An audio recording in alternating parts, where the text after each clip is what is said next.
Hmm. Hey, sis. This is Donna.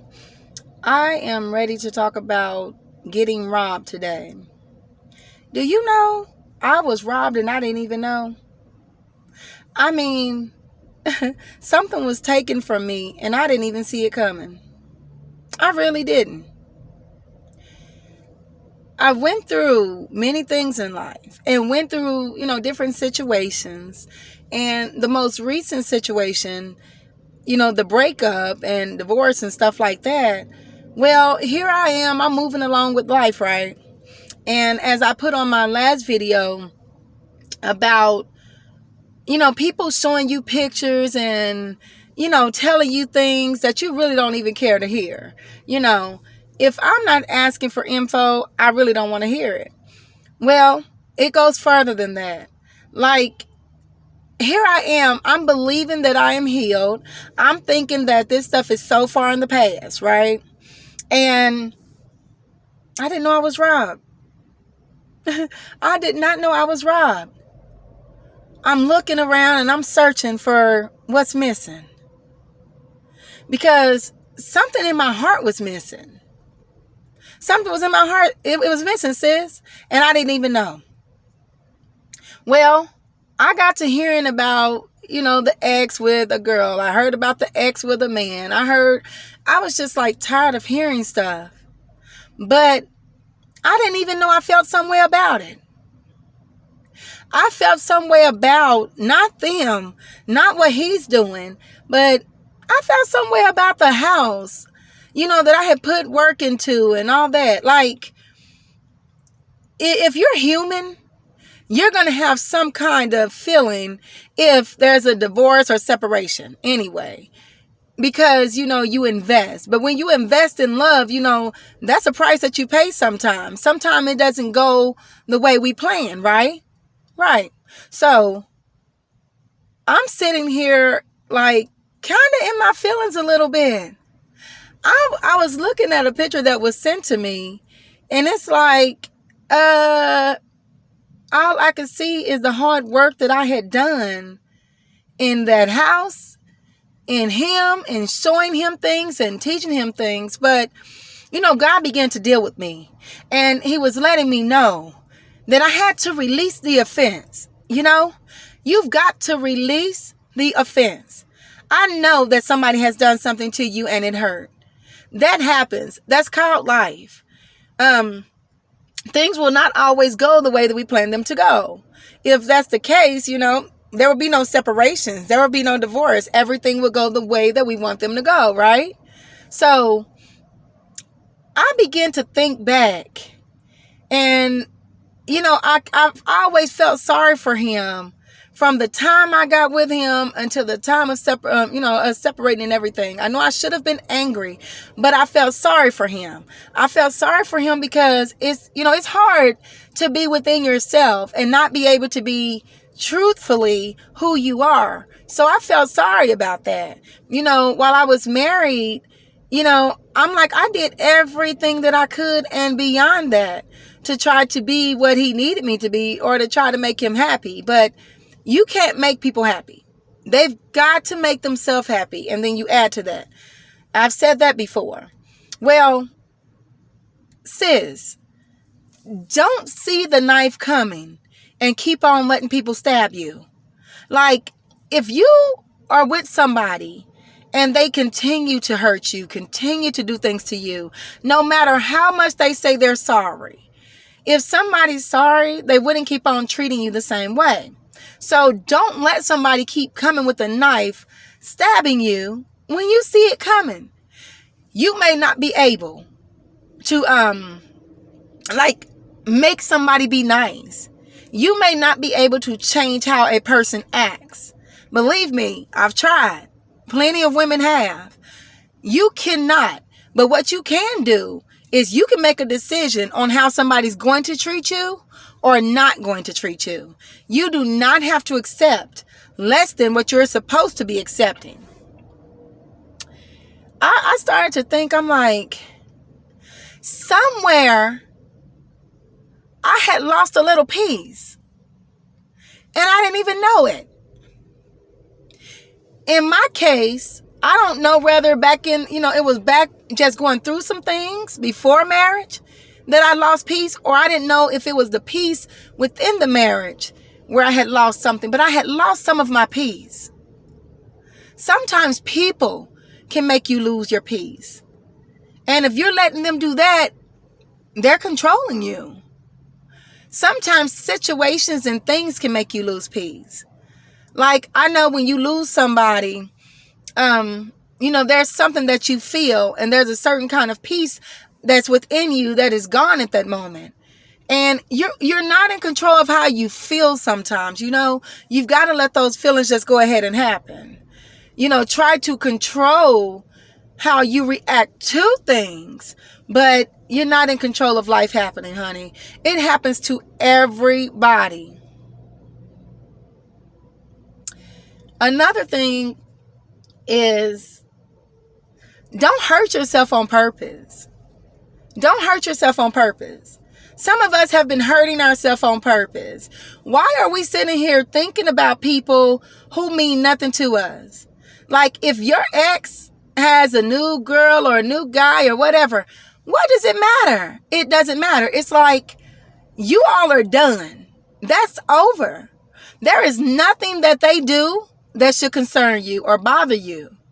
So, like I said, I had to check myself on that, because even though it's about the house and not about him, I know God will restore.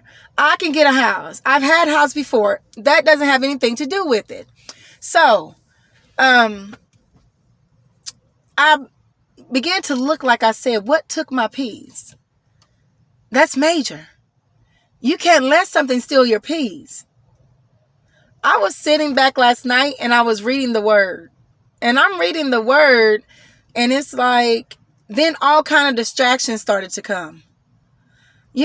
Are you ever just alone, in the presence of God, and then it seems like everything tries to bother you?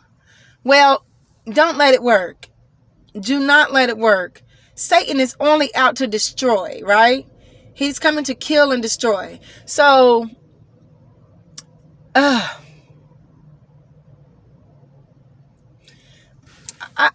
don't know. I have to be very honest.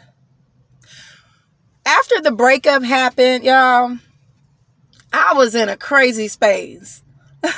I was in a bad space.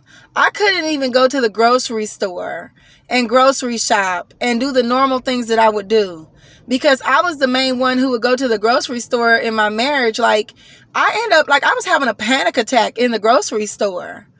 I didn't want to get turkey because that's all he wanted us to eat was turkey. I didn't want to get certain things that he liked because I didn't like what he liked. Like, I don't like the Cowboys. I don't want to turn on TV programs that he watched. I just didn't eat certain foods or anything. I was like letting that situation really control me. And I walked out of the grocery store and caught my breath. And I went back in and I looked for what I wanted to eat. I looked for what it was that I like. What my son may eat. But I really didn't realize that I was still hurting so much. I really didn't. I didn't realize that, my heart needed some surgery. I really didn't realize that. I really didn't. Until I saw those pictures. And, there's a house in the background, like I said, and basketball rim and everything that I had put up. And I really was just like, Lord, that's not fair that, they're living in my hard work. And all I could hear was, let go of the offense. Release the offense. It's been done. It's over. Yes, it's over. Accept that it's over. So I accept that. I accept that, yeah, I worked hard in that house and stuff like that. Yeah, we bought the house together, but I don't have to see what's going on over there. And if somebody sends me pictures and everything else, like, I've got to get to the point, and I'm still, working on that. Although my heart, wants to let it go, my mind still see sometimes, So that's going to be a process on letting go of what I lost. Because to me, having a house and you invest a lot of your money in and stuff, that's a loss. Somebody who didn't appreciate you and deceived you and lied to you, that's not a loss. That's one thing nobody has to worry about. I don't want my ex, I just know, I'm just looking forward to, what God has for me. And at this phase in life, it's like I'm getting used to being by myself. My kids are grown. I haven't really started dating yet. So I'm waiting for the divorce papers. I really want to hold that in my hand and say, okay, this is real. Like, it's over, as far as I don't have to deal with him or any of that stuff anymore. So, sometimes you just got to regroup. Sometimes you got to regroup. You got to go back to where you were happy and regroup. You got to go back to what it was that was very important in your life. And for me, what's important in my life is Christ. Like, I love Christ. I love just doing what he has called me to do. When there's a woman that comes to me and she hugs me and say, I thank you so much, because it's like you were reading my mind. And, I was there at a time when they were at their lowest, or, they watch a video and they said, hey, I saw myself in that video. I appreciate you, sis, because as well as you all see yourself in these videos help me too. I'm making the video, but I can't let this stop me from my destiny. I know that my later days are much greater than what they've been in the past. And sis, even if you're the one that messed up, because there are some women that have messed up in the past and they maybe let a good man go. Not my case, but a lot of people they've let a good man go. Don't you know that God will restore? Don't you know that it will come around? Maybe you weren't mature enough at that time to handle what God was sending you. Maybe it just wasn't your season. But believe me, it'll come back around. It will. So what I want you to do is what I've had to do. Release the offense. I love you, sis.